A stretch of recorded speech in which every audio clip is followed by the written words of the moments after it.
కొనరోళ్ళ అసలు ఎవరైనా కానీ పరాష్కాన్కి ఏప్రిల్ నెలలో ఫూల్ చేస్తారు కదా. కానీ అది ఏందోనోళ్ళ ఈ 7-8 నెలల సంధి మన తెలంగాణ జనాలు దినాం ఫూల్ అయితేనే ఉన్నారు. చెయ్యి పార్టోళ్ళు చెవుల పూలు పెట్టి పూలు చేస్తూనే ఉన్నారు. ఈ మాట నాది కాదు, తెలంగాణ రైతులు చెప్తున్న మాట. మాటలేమో కోటలు దాటాయి, చేతలేమో గల్మ దాటాయి అంటారు చూడు. గా శాస్త్రము చెయ్యి పార్టోళ్ళ పర్ఫార్మెన్స్లు చూసే పుట్టిందా ఏంది అని అనుమానం కూడా కొడతాందట నువ్వు చాలా మందికి. ఇక ముచ్చటేందో తెలవాలనంటే ఆఫీసుల కాడ బ్యాంకులల్లా మన రైతన్నలు పడుతున్న అవస్థ చూడాలి. పండ్రి మరి పోదాం. ఒడిచిన ముచ్చట అయిపోయిన కథ.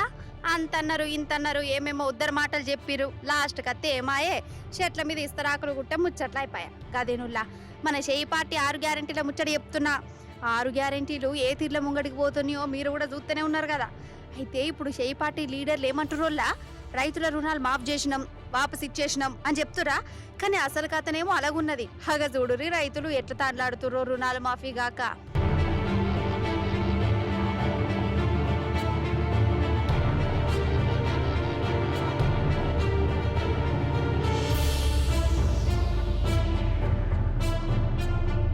బాకీ మాఫ్ అయింది కదా అని బ్యాంకుకు పోతే నీకెక్కడ మాఫీ అని బ్యాంకులు ముఖం మీద చెప్తురట. కథం రైతులకేమో ఫీజులు ఎగిరిపోతున్నాయి. ఓ దిక్కేమో పేపర్లల్లో టీవీలల్లో మాఫీ మాఫీ అని చెప్తుర్రు. రుణమాఫీ పండగ అని చేసుకున్నారు. బ్యాంకుకు పోతేనేమో అసలు రంగు గిట్లున్నది.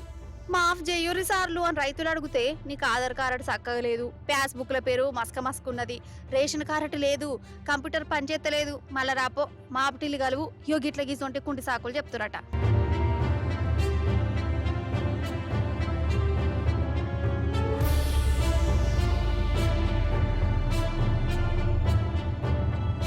ఇంకో దిక్కు రుణాలు మాఫీ కానోళ్ళు 83 74 85 26 19 ఈ నంబర్కు వాట్సాప్ చేయరు అని బీఆర్ఎస్ పార్టీ చెప్పుడుతోనే ఒక్క రోజుల్నే వందలు కాదు వేలకు వేల మెసేజ్లు వచ్చినాయి. మాకు మాఫ్ కాలేదంటే మాకు మాఫ్ కాలేదని వాట్సాప్లు చేస్తూనే ఉన్నారు పాపం రైతులు. ఇంకా చెయ్యనోళ్ళు ఇంకెన్ని లక్షల మంది ఉండాలి.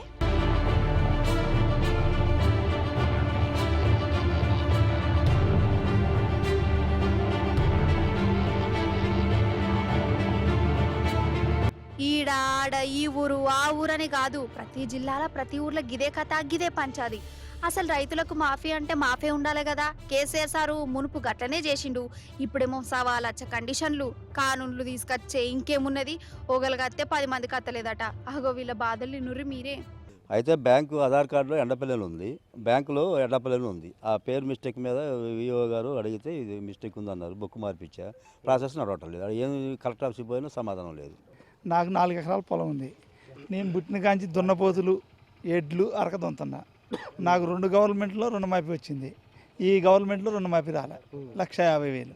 అది ఒక సమాధానం చెబుతుండు. ఏఈఓ దగ్గర పోతే ఏఈఓ ఒక సమాధానం చెబుతుండు. బ్యాంకుకు పోతే బ్యాంకు వాళ్ళు ఒక సమాధానం చెబుతున్నారు.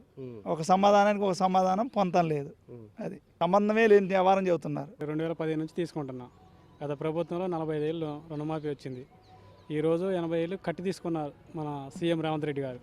రెన్యువల్ చేయించుకుంటే నాది రెన్యువల్ వస్తుంది, మీది ఎలాంటి సంబంధం లేదని ఏవో గారు అంటున్నారు. మా భార్య పేరుతో ఫస్ట్ లోన్ ఉందండి. ఆమె చనిపోయింది. చనిపోయిన తర్వాత నా పేరుతో ఎక్కించారు. ఎక్కించిన తర్వాత దాని మీద క్లాసెస్ నడుస్తుంది. ఆఫీస్ కాడికి పోయినప్పుడల్లా ఏవో గారి దగ్గర పోతే ఆన్లైన్ చేసిన అంటున్నారు. వీళ్ళు అడిగితేనో ఆన్లైన్ చేయలేదు అంటున్నారు. మళ్ళీ నీ పేరుతో అగ్రికల్చర్ దాన్ని లోన్ చేయించుకోమన్నారు. బ్యాంకులో డీడీ తీయమన్నారు. అవి చేయమన్నా ఏ చేసినా అసలు ఇంత మటుకు ఏం లేదు. ఇక ఇంకో దిక్కు షై పార్టీ లీడర్లు ఏడ కనబడతాడ రైతులు ఆపుతూనే ఉన్నారు. ఏమాయమా రుణమాఫీ అని నిలదీస్తూనే ఉన్నారు. అయినా తప్పించుకొని తిరుగుతురట.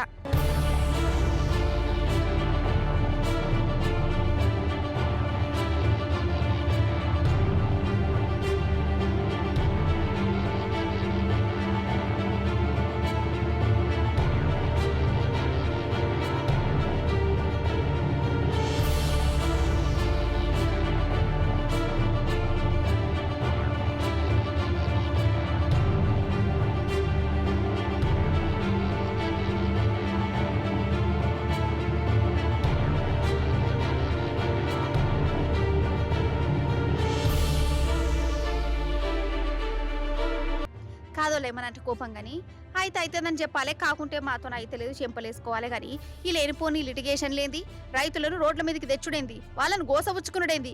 గిన్ని కానులు పెడితే రైతులు కంటి నిండా నిద్రపోతారా? అసలు ఎంత రంది పడతారు ఏంది కథ గాయంత తెలియదా? మునుపు ఇట్లెన్నడన్నా ఉండేనా అని జనాలు శాపాలు పెడుతురోళ్ళ ఈ చెయ్యి పార్టీకి.